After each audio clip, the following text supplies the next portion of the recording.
Election 2024. Now that we have passed 7:30, the polls are officially closed. Here is a live look in Hilliard, where you can see there are some folks who are still there. Anyone who tries to line up now, though, would be turned away. We are seeing some votes coming in. Other states close their polls at 7 o'clock. So on the road to 270 at this hour, we have former President Donald Trump now with 23 in the Electoral College, and we have Vice President Kamala Harris with 3. So we will continue to follow these results as they come in. Well, regardless of who wins the White House, it'll be historic. If Kamala Harris wins, she'll not only be the first woman to run the Oval Office, but the first president of South Asian descent. If former President Trump wins, he would become the second president to serve non-consecutive terms, the other being Grover Cleveland, with 2 stints in the late 1800s. Trump would also become the first president to be convicted of felony crimes, having been convicted of 34 felony counts for falsifying business records. Bob, State Senator Rob McCauley speaking at the podium right now behind me at the Ohio Republican Party watch party at a hotel downtown Columbus. We also just heard from the party's chairman, of course, pumping up the crowd as they all start to trickle in, eyes glued to the screens as they watch the results come in. We just heard Bernie Moreno's name announced at the coverage on the screens behind me, and people in the crowd cheered. Of course, it's clear who they're rooting for tonight in this room.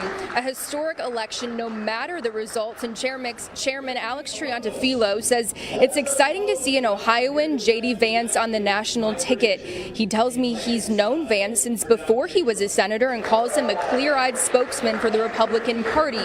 The U.S. Senate race, also a big focus tonight for those here. They say the country's on the wrong track right now, and they tell me we could head in a new direction in Ohio with Bernie Moreno as senator. Chairman Triantafilo tells me they're ready for a new perspective, not what he calls a career politician. Another topic we discussed, you, the voter. You might be feeling different emotions as we all wait right now. He says it's beautiful that Americans decide regardless of the outcome. Look, I'm clearly a partisan on one side, but I love this process because the American people are going to tell us what they want tonight, and people should be heartened by that. They should feel good about this country because they may not believe it, but they should. Their vote matters, and you're about to see how much tonight. He says he's feeling good as the polls closed based on early voting and late polls. We're expecting to hear from several more lawmakers throughout the watch party. To name a few who are here, Senate President Matt Huffman and 2 Ohio judges who are on the ballot for the state Supreme Court. We'll, of course, bring you the latest throughout the evening from this Republican Party watch party in downtown Columbus. Live on your side, I'm Isabel Hansen, ABC 6 News. Isabel, thank you. And now to the latest on the race for U.S. Senate. We're on your side with live team coverage. Kate Seifert, Rodney Dunnigan tracking the results here in what has been the most expensive Senate race in history. $500 million spent. We'll start off with Rodney, who joins us live from the Bernie Moreno watch party. And I would imagine, Rodney, the energy is, well, they're like on pins and needles out there. I tell you what, Bob, you're right about that. And the energy is starting to pick up a bit. I want to set the scene for you if I can. Let's walk this way. The doors opened about 7 o'clock, and as you can see, the crowd here is starting to build. Bernie Moreno, in a matter of hours, will be speaking on this stage at that podium. Obviously, his supporters hope that he will be giving a victory speech. We'll have to wait and see on that. Again, a lot of excitement here. Folks are anxiously waiting the results to come in. They've been watching a lot of the national results coming in as well. This is a huge race that not only has implications here in Ohio, but of course for the entire U.S. Senate. So a lot of emotions, a lot of anticipation for what will be going on here tonight. And I tell you what, again, the excitement is starting to build, and the anxiousness, I can definitely describe that. Rodney, what is the security like there tonight? You know, Stacia, that is a great question, and I'm not sure if this is kind of a example of kind of the national climate when it comes to politics, but I have literally never seen this. Coming in to the auditorium here, there are a number of police officers with dogs as well, you know, during security checks and that sort of thing before you come in. You know, I've covered a number of these political rallies and these political events throughout the years, and I've honestly never seen that. So they're taking security very seriously here, so the folks here can enjoy themselves and be safe. So that's definitely no concern or worry as far as security this evening. Rodney Dunnigan joining us live tonight from the Bernie Moreno watch party. We want to go now to our Kate Seifert, who is following what's happening with Sherrod Brown's watch party. Kate. Hey, Stacia, yeah, so we actually were just able to get in and set up our gear here at the watch party for Sherrod Brown at the Hyatt Regency in downtown Columbus. It's kind of a mad dash right now as the media is all getting set up. The doors also opened right around 7:30, so that crowd starting to trickle in here. And later on this evening, Sherrod Brown will be here, expected to be up at that podium speaking to his crowd of supporters, as well as all of the media who is here to wait and see what happens and what has become a very historic Senate race for multiple reasons. One, because of the money that is being spent in this race. We talked about it all evening long over on the air, over on WSYX, and we're telling you once again here on our live stream about how much money both of these campaigns have spent. Nearly $500 million combined they have spent on those commercial ads, which you have been seeing likely the last several weeks and really over the last several days. If you've been tuning in to TV, if you've been watching WSYX, lots of money being spent. But this race also has a lot of impact on what happens at the U.S. Senate. It could flip those seats and change who has a majority, which party has a majority in Washington at the U.S. Senate. So we are waiting to see what happens, of course, in this race. It has been a very tight race all along. Bernie Moreno ahead about 2 points earlier in the day heading into election night. Polls close. The party here at downtown Columbus at the Hyatt Regency is getting started, and we will of course keep you updated as things develop here, as doors have just opened really within the last about 12 minutes or so. We're also going to check in with Tom Bosco, who is also in downtown Columbus covering another race for us tonight, and I think he is standing by. Hi, Tom. Hi, Kate. Yeah, we are not far from one another. Also in the Hyatt here, where folks are starting to trickle in to watch the results and see what happens with State Issue 2. That is the anti-gerrymandering constitutional amendment that voters had to decide on today at the polls and, of course, during all of the early voting situation. With me right now, Chris Davey. He is the spokesperson for Citizens Not Politicians. This is the group backing Issue 1, of course. Chris, tell me the vibe right now. How you feeling? Well, we're excited. You know, this is the culmination of over a year's of work. Republicans, Democrats, Independents, all across the state. We mobilized to end gerrymandering in Ohio, and we're right on the verge of it with people voting yes on Issue 1. Tell me how this came about. I mean, the last cycle of redistricting was very partisan, and even the former Chief Justice of the Ohio Supreme Court and her court ruled them unconstitutional a number of times, and now, of course, she is involved in this reform effort. Tell me what was going through people's minds during the last round of redistricting. Ohio is one of the 10 most gerrymandered states in the country, and those court cases that you mentioned, 7 times the Ohio Supreme Court ruled that the politicians drew unconstitutional gerrymandered maps, and people were frustrated. We thought we had fixed it with these earlier amendments in 2015 and 2018. They passed by wide margins because nobody likes gerrymandering. But there's a big problem. The politicians wrote those amendments. The politicians kept themselves in drawing the maps. So what we're doing with Issue 1, citizens, not politicians, are going to draw the maps. And it's worked in other states. It's worked really well. What you end up with is an open, transparent process and fair maps. And that leads to better results for everybody. Democrats, Republicans, Independents. This is a nonpartisan issue. Polls are closed, so I guess it's kind of futile to ask me to make your case again. But I mean, the opponents of this say those are not elected officials by their nature, and they're not accountable to the public. I mean, that's sort of the point, though, isn't it? Well, the opponents are all politicians or lobbyists or people being paid by politicians and lobbyists, and they love the system the way it is because it keeps them in power. And so they went around the state. They lied about what Issue 1 does. And this accountability issue, what could be more unaccountable than having maps written that were unconstitutional 7 times, being one of the 10 most gerrymandered states in the country? That's unaccountability. We can't vote these people out. They're in safely gerrymandered districts. A couple of the people on the redistricting commission one of them in particular is running unopposed tonight because they drew themselves into a safe gerrymandered district. So let's talk about accountability. The accountability that we're going to have in this system, an open, transparent system. Everything is subject to open meetings, public records. They'll go around the state.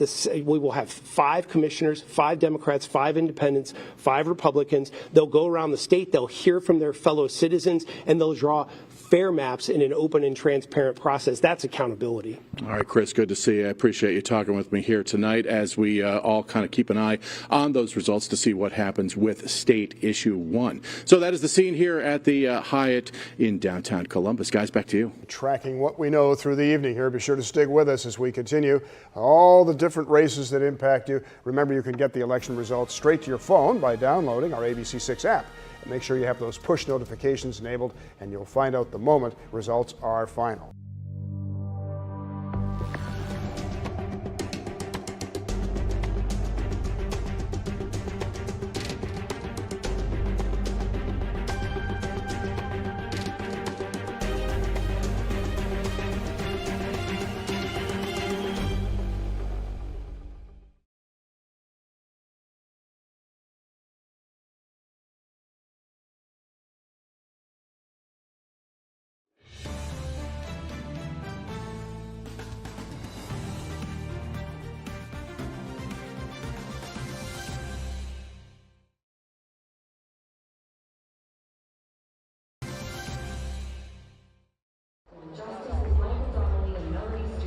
Hello from downtown Columbus. We are at the Hyatt Regency for Senator Sherrod Brown's watch party. The energy really picking up in this space. Doors open around 7:30 and more people are trickling in as we wait for those election results to come in. The incumbent running against, of course, businessman Bernie Moreno. This is a race that is historic in many ways. Of course, it could determine the U.S. Senate, who has more seats in the U.S. Senate. It is also historic because of how much money both sides of this race are spending. Nearly $500 million combined spent from both of these candidates as they headed into Election Day.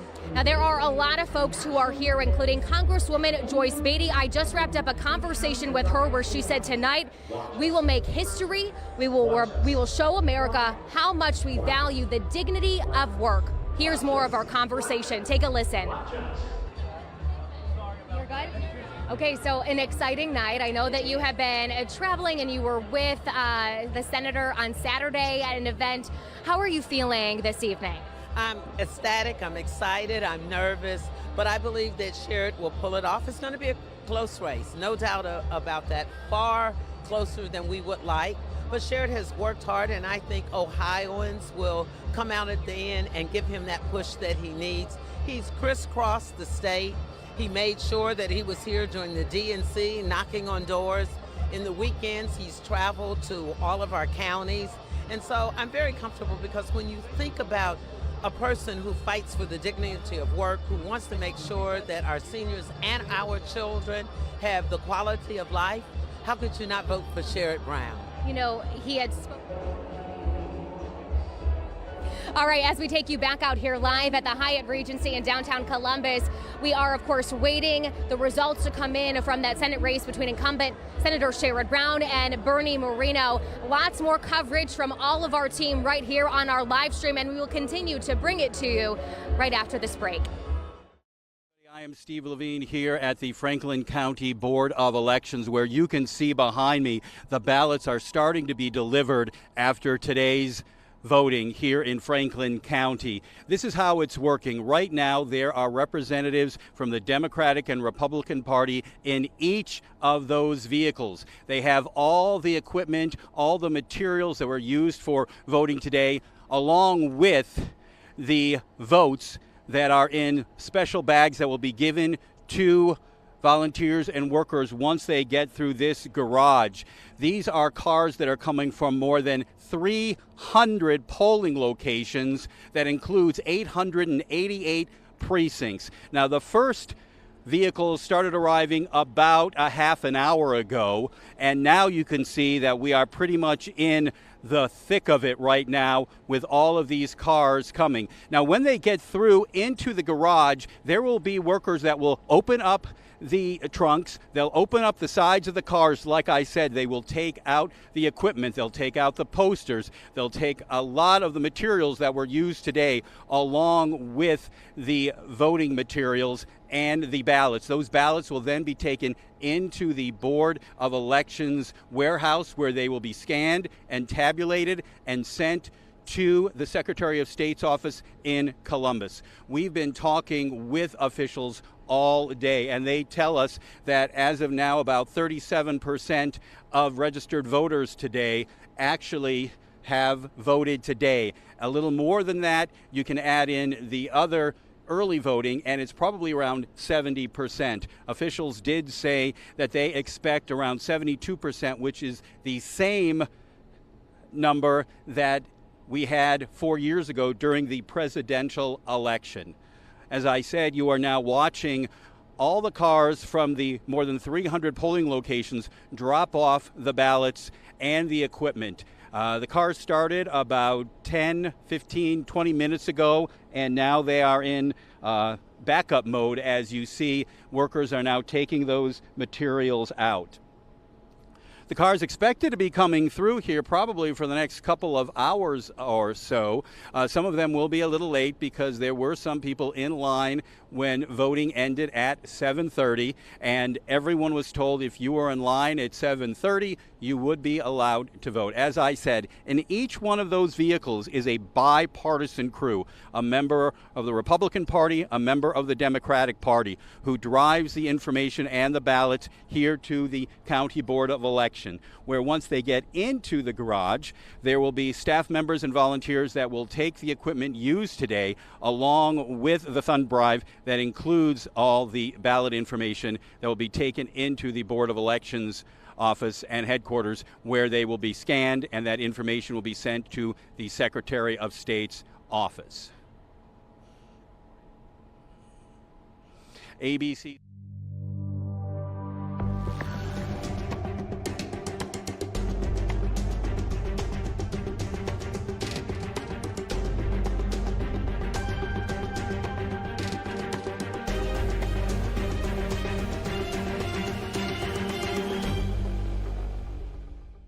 Good evening. I'm Daryl Rowland. I'm the WSYX 6 on Your Side politics and investigative reporter. We have two experts with us tonight to sort out some of this election stuff. Just kind of hard because the polls will have been closed for an hour and a half. Nobody, I think, has any crystal balls, but they can shed some insight on where we are now. We have Bob Clegg. Both these guys have many titles. Bob Clegg, he's a Republican strategist. Yeah. Derek Clay, Democratic strategist. So we got that's easier. that's easier. Yeah, we don't want the $10 titles here. So. Well, gentlemen, the polls have not even closed on the presidential race, of course, and on the West Coast and things like that. But so this is kind of more just going into the very early evening. How do you see this presidential race coming down? We have 7 key battleground states. The latest polling compilations I saw that all were within the margin of error. What's going to sort this out in the end? It's going to be close. I mean, it's just going to be a very, very close race.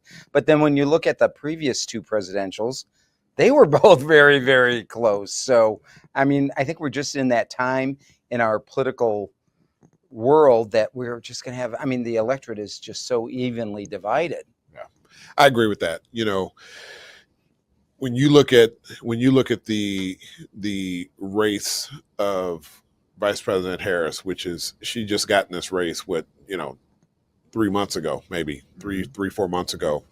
And so the momentum that she has had from the time that she entered the race has been pretty monumental. I mean, she's shattered records on her fundraising. President Biden was down in all of these battleground states before Vice President Harris got into the race. Once she got into the race, it tightened up quite a bit. So when you look at that, you look at these key battleground states of, Pennsylvania, Michigan, Wisconsin, these are all states that have traditionally went Democrat. Last time they went for former President Trump. Right, the blue wall, Right. so-called. Yeah. Right. So if she carries, Pennsylvania, Michigan, and Wisconsin, which is all very much in her grasp, she will be the next president of the United States. What are you most impressed by Kamala Harris's campaign? They're very organized. They are very concise on their message. They knew right away that they had to raise money in order to increase her profile. Even though she was vice president of the United States, she still had a lesser profile because she was not the nominee at the time. So they had to raise her profile. They had to get her platform out to the American public quickly. And so those are the things that I was impressed that she was able to put together her campaign operation together that quickly. Okay. And Bob, what's impressed you about the Trump effort so far? Seemingly he's a guy that, he's been around for 8 years now. Yeah. America knows him pretty well, for better or worse. Yeah, and before that, they knew him from The Apprentice, so probably one of the most known presidential candidates we've ever had. The thing that impressed me about the campaign this time around was the way the campaign had a rapid response and the way they could turn things around really quickly. Like when Kamala Harris went on The View and she was asked, what would you do that's different from, Joe Biden? And she said, off the top of my head, I can't think of anything. They had a TV ad out with that in it by that night. And I was really, really impressed with the way that they were able to take. And they did that multiple times with different things that occurred and a lot of different things occurred during this campaign. And they were able to respond really quickly. Let's bring it home to Ohio. And the common thread, another nail-biter, razor-thin margin race between incumbent Democrat Sherrod Brown, who's been in the Senate since the beginning of 2007 after upsetting Mike DeWine. Bernie Moreno ran 2 years ago for the seat eventually won by J.D. Vance. He dropped out before the primary there. Bob, let's just kind of do it the same way. What's impressed you by the Moreno campaign? Well, I'm impressed about their discipline. The candidate, I think, is a very good candidate. He comes across really well. He's very articulate. And they decided early on to just kind of glue themselves to Donald Trump. And that was, I thought, a very smart strategy because, President Trump's going to win Ohio handily again. And I think he's going to win it by a big enough margin that he can pull Bernie along, and Bernie's going to win. Okay. Again, for Sherrod Brown, he was, I was just out of high school when he won his first race. In 1974 against Joanne Douglas for state rep in Mansfield, Ohio. Yeah. And I covered him a long time. I've seen a lot of his campaigns. What's impressed you? Let's start there with his re-election campaign. Well, I think for the mere fact that he has been on the ballot and he has been elected by the people of Ohio for so many years says that he's truly someone that the people of this state trust, right? He has he's never changed his message. His message is fighting for working class people, making sure that people have dignity in their work. He's a man of the labor movement. He wants to make sure that people are being treated fairly in this state. And I think that that's the reason why people have elected him back to office for so many years. Let's do a little devil's advocate. If, and again, we're just hypothetical, these ballots are being counted even as we speak. Yeah. But if Sherrod Brown does go down, to what would you attribute that at this point? Well, I mean, listen, this is Ohio for the last several years, I would say, is a red state, right? So if that does happen, I would say it's because of the overwhelming popularity within the Republican Party for Donald Trump. So, Donald Trump won this state in 2016. He won it by 8 points. He won it again in 2020 by 8 points. The question is whether he will be able to meet that same margin, or if it's more or less. If it's less, then it's going to be, very good for Sherrod Brown. If it's more, then there's going to be some issues. Okay. And Bob, kind of the same question about Bernie Moreno. If at the end of the count, he falls short of upsetting Sherrod Brown, to what would you attribute that at this point? Well, I mean, probably just to the strength of Sherrod Brown. He's only lost once in his whole political career. And who was the political campaign manager for that race? I think it was me. Okay. So I know he's beatable, but I'm not saying, necessarily he's going to be beaten tonight. But yeah, that would be it, because I really think Bernie has been a really strong candidate, and if he does go down, it's just going to be because of Sherrod being Sherrod.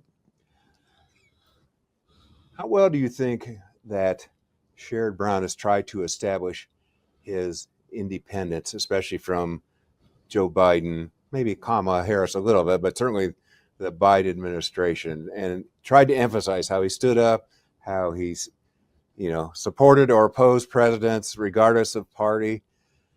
Was that a message that you think he was pretty much forced to make, Derek? Well, he's just being true to who he is, right? It doesn't matter who the president is, and I think that he said that in one of his campaign ads. It doesn't matter who the president is. I'm sticking up for the people of Ohio. I'm sticking up for the working class people of this state. I'm sticking up for the people that work day in and day out to make this state the great state that it is. What do you think of that strategy? Well, he really had no choice. He's in a very tough situation running statewide as a Democrat in Ohio. And I never thought I'd ever say those words, but it is. He could have gone the route that Tim Ryan did, which was basically 2 years ago. Tim Ryan basically ran as a Republican. And he didn't win, but he didn't lose by as much as Nan Whaley did against Mike DeWine for governor. And Nan ran as a pretty hardcore Democrat. So I think, Sherrod couldn't do that. He had to, and I don't think Sherrod had it in him to pull the Tim Ryan thing and try to pretend he was a Republican. Now, he did have an ad that talked about him working with Republicans, but Tim Ryan actually put Trump in, one or two of his ads, to the point where I wasn't sure. I thought maybe Tim Ryan had been endorsed by Donald Trump, but Sherrod wouldn't do that. So, I mean, he had a really tough situation, and I think he handled it as best as he could. Here's a look at what's happening in the U.S. Senate race in Ohio. Senator Sherrod Brown so far holding on to his seat against Cleveland businessman Bernie Moreno, with the count currently showing Moreno in the lead here. But it'll be interesting to see if Brown hangs on. We'll get those numbers changed. The other big statewide race this year is Issue 1, the anti-gerrymandering amendment. This comes after two previous votes in the last decade that were supposed to make the districts drawn for Congress, State House, and State Senate fair. Tom Bosco following the vote on this one. Tom.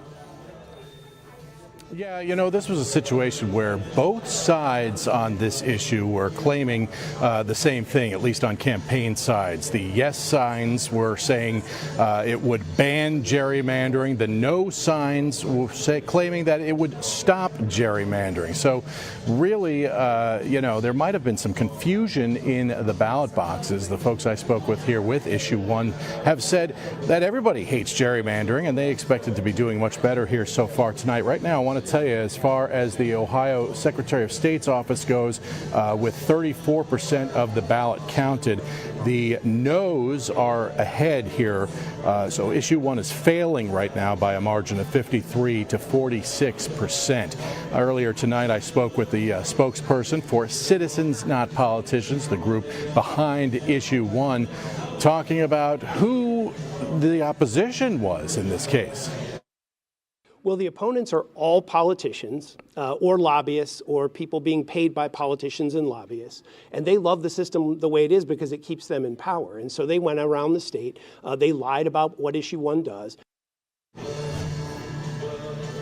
Now, what issue 1 would do if it passes, and there is still plenty of vote to be counted yet, would be to create a redistricting commission with non-elected officials, non-politicians. It would be made up of 5 Democrats, 5 Republicans, and 5 independents. But right at this moment, with 34% of the vote counted, the measure is on its way to defeat right now by a margin of 53 to 46%. Still a lot of the vote to be counted, including many of the major metro areas, Franklin, Hamilton, Cuyahoga counties.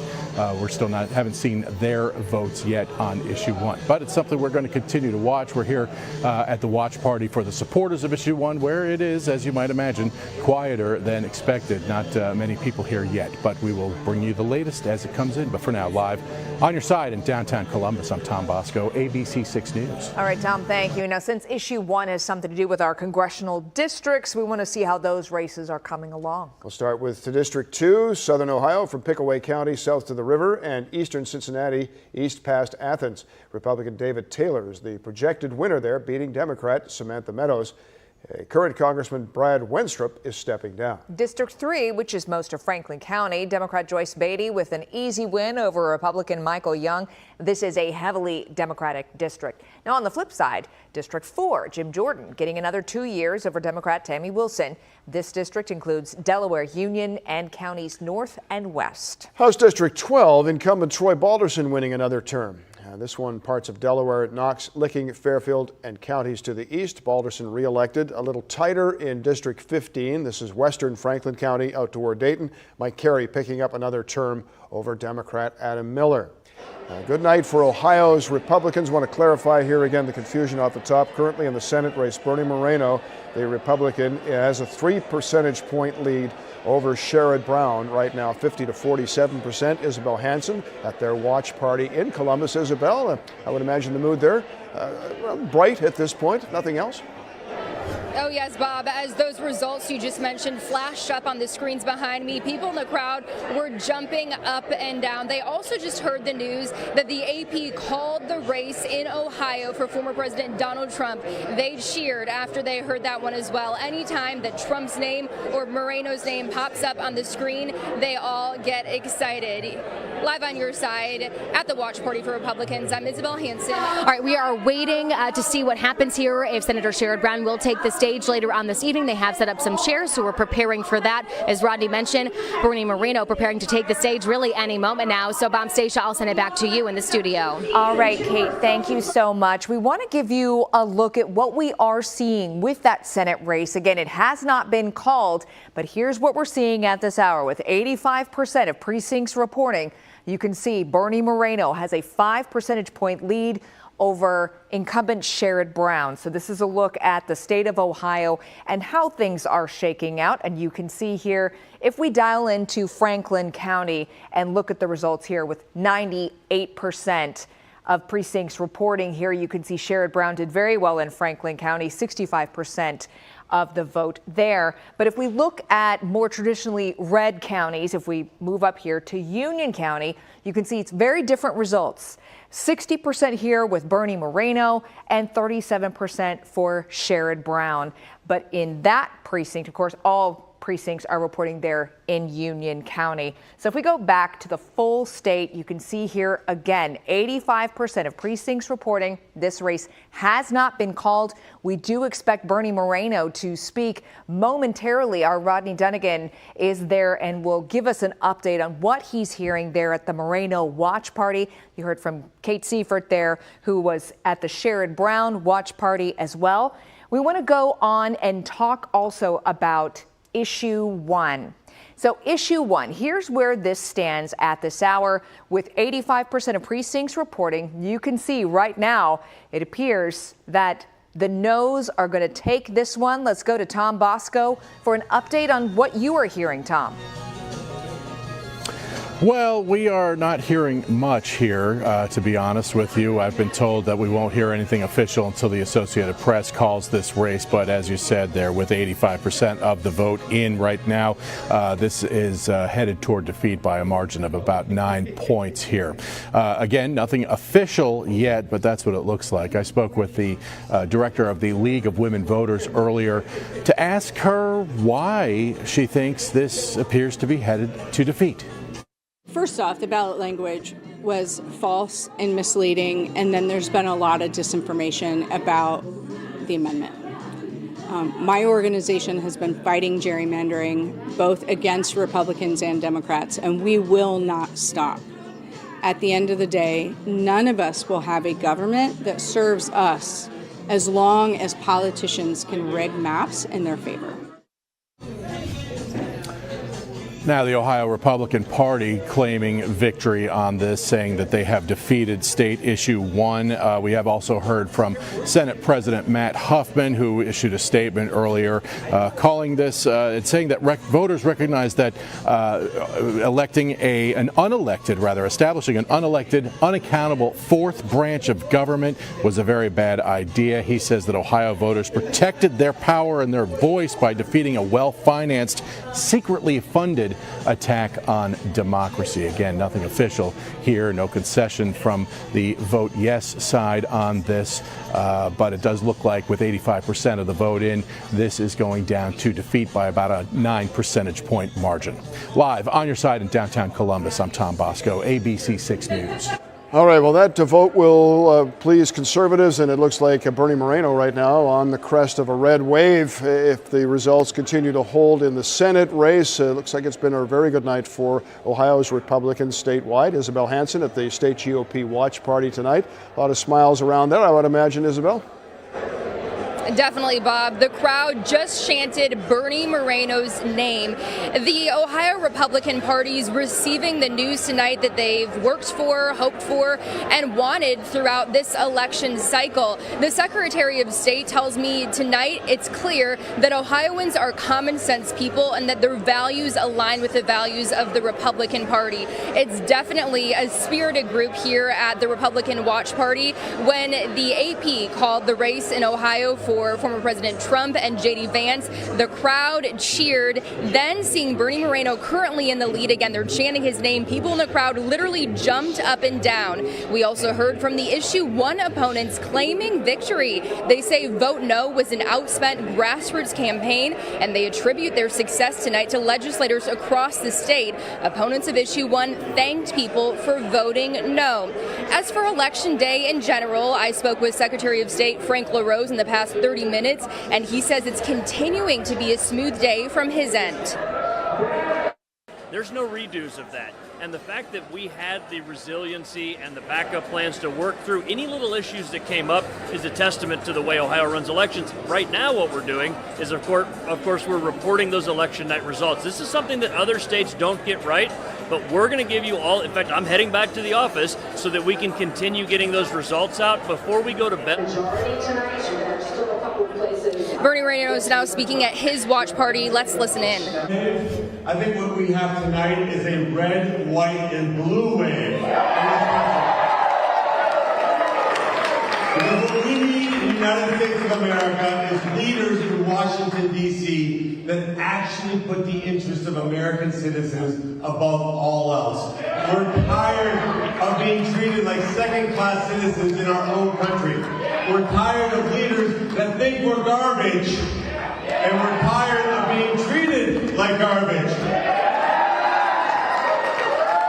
You know, my opponent talked a lot about helping the working man. And I will agree with him on the need to help working Americans. But the difference is talk without action is nothing. So what we're going to do, thanks to now having a Republican majority, by the way, how about that?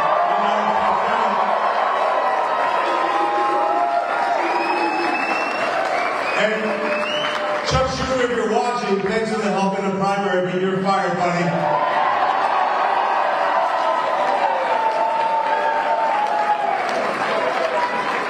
This is a new dawn of Republican leadership.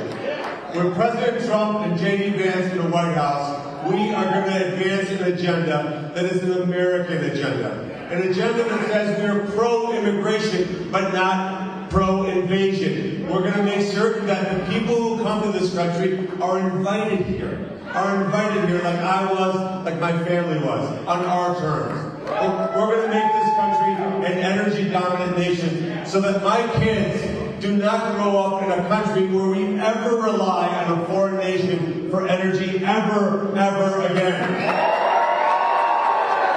And we have that energy right here in Ohio. That means coal, that means natural gas, it means oil, it means nuclear. And in terms of EV mandates, they need to be gone first thing in January. And we're going to make certain that we tell California, you don't get to dictate to the whole country what our emission standards are. We're going to dictate that at the federal level, and we're going to allow consumers to pick the kind of car they want.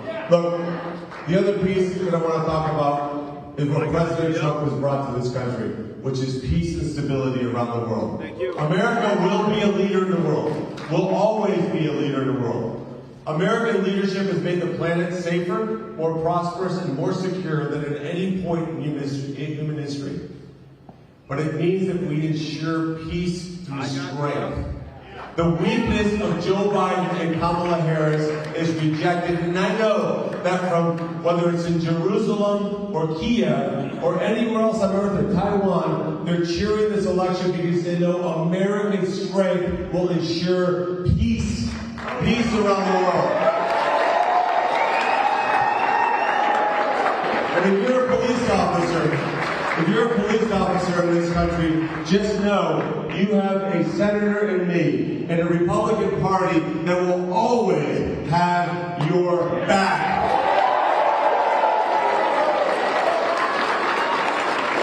And we got rid of Chuck Schumer tonight, and pretty soon we're going to get rid of another couple people that need to be gone. First among them, Randy Weingarten should start packing her bags.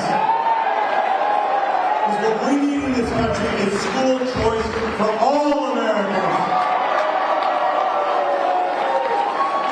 And as I look at my children, I'm blessed with 4 kids. And by the way, can we give my wife an amazing round of applause? Thank you, Bridget.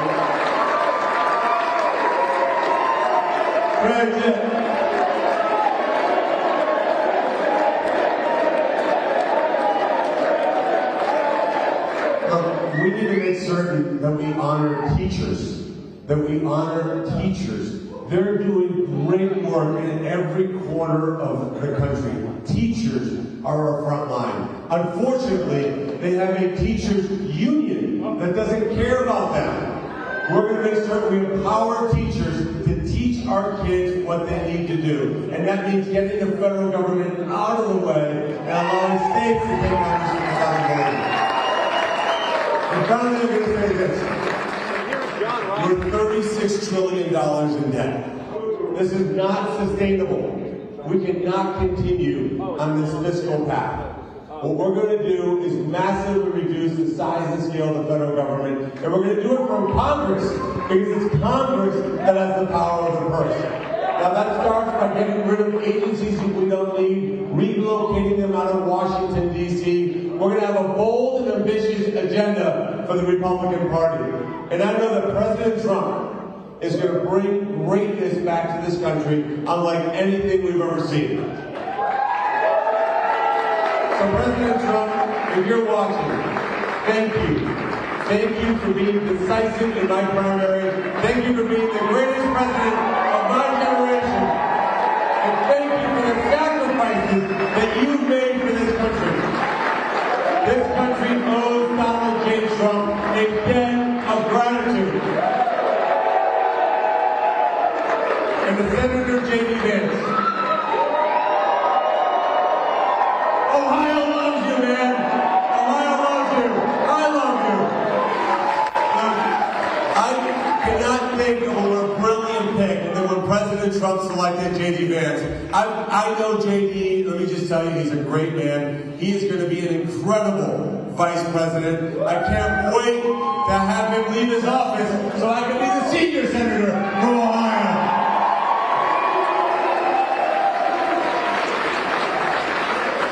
just got off the phone with my friend Jim Jordan. Jim is a great human being, a great power here in Ohio. Jim Jordan, thank you so much for what you've done. I'd also like to thank my campaign team. We've built the greatest campaign team out there. And if you're watching this and you want to go to Washington, D.C., and you're from Ohio, and you want to go down there and make a difference, let's talk tomorrow. Let's talk tomorrow. Because we're going to build an incredible campaign operation, incredible Senate operation, an incredible constituent services operation, because I believe that people who pay taxes deserve a government that works for them. And then finally, let me just say to my kids, thank you so much for being on this journey with us. You know, I have absolutely been blessed by God Almighty with an amazing wife, amazing kids, 3 amazing grandkids. But I want to introduce you to my extended family, because as I like to say, we're overperforming Catholics. So I'm going to bring my siblings, if I can bring my siblings up on stage, or they're over here. Let's give them a round of applause.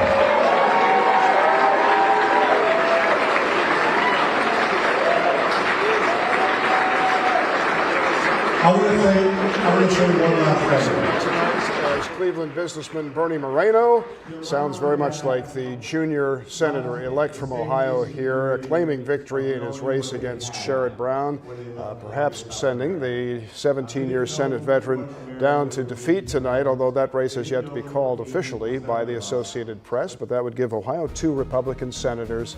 Of course, pending the results tonight, well, I'll have 2 Republican senators if the race is called in Moreno's favor officially, but he is again claiming victory tonight. Now, a lot of the races are scrolling at the bottom of your screen from all across central Ohio. I want to highlight a few of them here for you quickly. Take a look at the races for Ohio Supreme Court. Again, a red wave being ridden tonight. Megan Shanahan appearing to be in good shape to unseat the current Justice Michael Donnelly. Same goes for Justice Joe Dieters, again a Republican who is running against Justice Melody Stewart. Dieters was the Hamilton County prosecutor until last year. He took on this seat on the bench and now headed for victory tonight. And this race is without an incumbent. Franklin County Common Pleas Judge Dan Hawkins appears to be ready to move on up to the High Court as well. All right, Steve, thank you so much. We want to give you more insight on what we're seeing tonight. It appears official at this hour, the AP calling it that issue 1 has received officially a no from voters today. So wanted to get to that information for you. And again, back to the Bernie Moreno, Sherrod Brown race for the Senate. While Moreno has claimed victory, the Associated Press has not called this race yet. But you can see we have 88% of precincts reporting and Moreno with a sizable lead. So we continue to follow the very latest on these races, and we'll continue to show you what's happening, including the balance of power in the Senate. So right now, there are still races to be called. Again, the U.S. Senate still has races that will be called, and we will follow this closely as well for the balance of power in Washington. Bob? All right, Stacia, a lot of levies on our ballots this year from school districts trying to get funding to keep up with growth. So many that we have a couple of reporters covering results tonight. We'll start with Lisa Rontla, who's covering the west side of town in Hilliard. Lisa? Well, Bob, I can tell you that we spoke with voters who were for the levy. We spoke with voters who were against the levy. All precincts reporting at this point, and Hilliard City Schools did pass its bond and operating levy tonight. Now, the bond issue and levy will provide funds to replace and construct 3 elementary schools in the district. The district ranks a 4.5 out of 5 stars with the state. 16,000 kids are enrolled, but tonight voters told me they can't afford this levy. They can't afford the extra $500 they would have to pay per year if they own a home of $300,000. Do you think it'll pass tonight? I don't know. There's a lot of people on fixed incomes, you know, and I think they're the ones that are really worried about it. Are you in favor or are you not in favor of the school levy? I'm not in favor of how much my taxes are going to go up, but I'm in favor because I have 2 children that go to Hilliard City Schools. Again, Hilliard City Schools did pass its levy tonight. All precincts reporting just a few moments ago.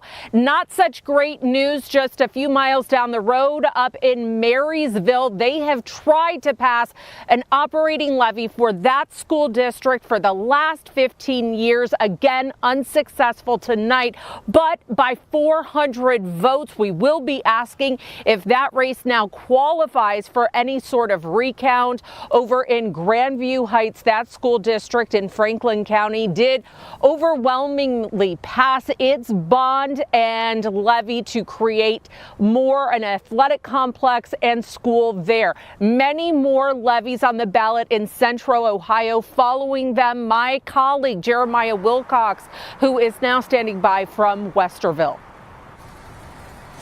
Yeah, it's been a very busy day here in Westerville and also on the east side here in the area. A lot of people came out to vote today, and I've been following 5 districts throughout the east side to see if they passed and if they did not. Now, the first one is New Albany. Now, they were asking for 135 for expansion projects, with 98% reporting now that levy will pass with 61%. And jumping to Westerville, here the district was hoping for more funding for new schools and also expansion, and with 98% reporting right now, it is still tied right now. So at 50%, it is still too close to call. We'll keep an eye on that. And jumping to Groveport, they're asking millions to build and improve schools, and they voted against the levy at 55%. Now, Reynoldsburg, they were asking for a levy for the first time in 14 years, millions in funding, and at this point, with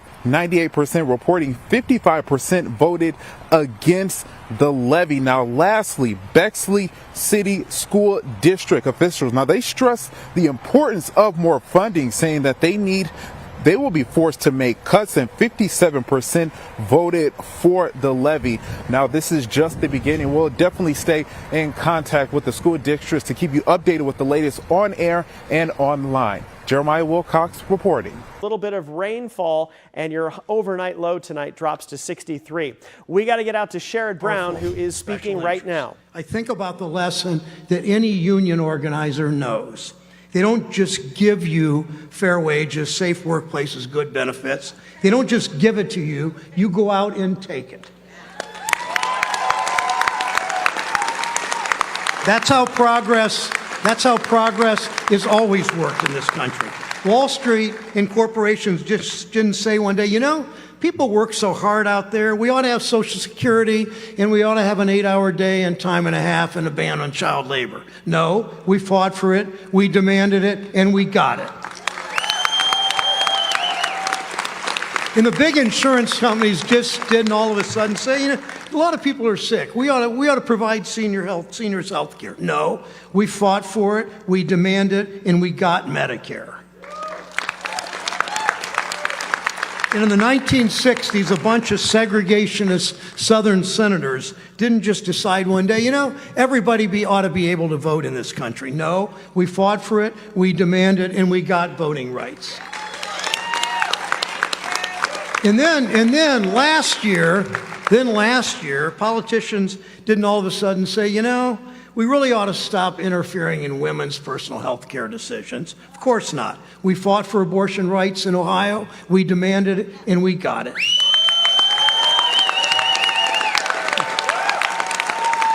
In all those fights, progress didn't happen on its own. We know there are so many fights still ahead. When I first came to the Senate, like all new senators, they gave me one of those really expensive, fancy pieces of jewelry. You could kind of walk around, I'm a senator, I'm a big deal.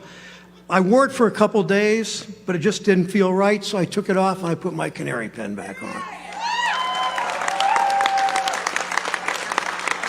And I've worn that canary pin every day since. So tonight, nothing changes. I don't take off this pin. I'm not giving up on our fight for workers, and I know you won't either. Thank you. And with that, Sherrod Brown's 17-year run in the U.S. Senate for Ohio appears to be at an end, conceding his race to opponent, Republican Bernie Moreno, on a night that is really a red-letter night for Republicans. A night that saw Donald Trump also win the state yet again for a third time, now this time by 12 percentage points, a wave that Sherrod Brown was not able to overcome. And Bernie Moreno will be the junior senator-elect now for the state, giving us 2 Republicans in the U.S. Senate. We have more results to break down for you when we come back.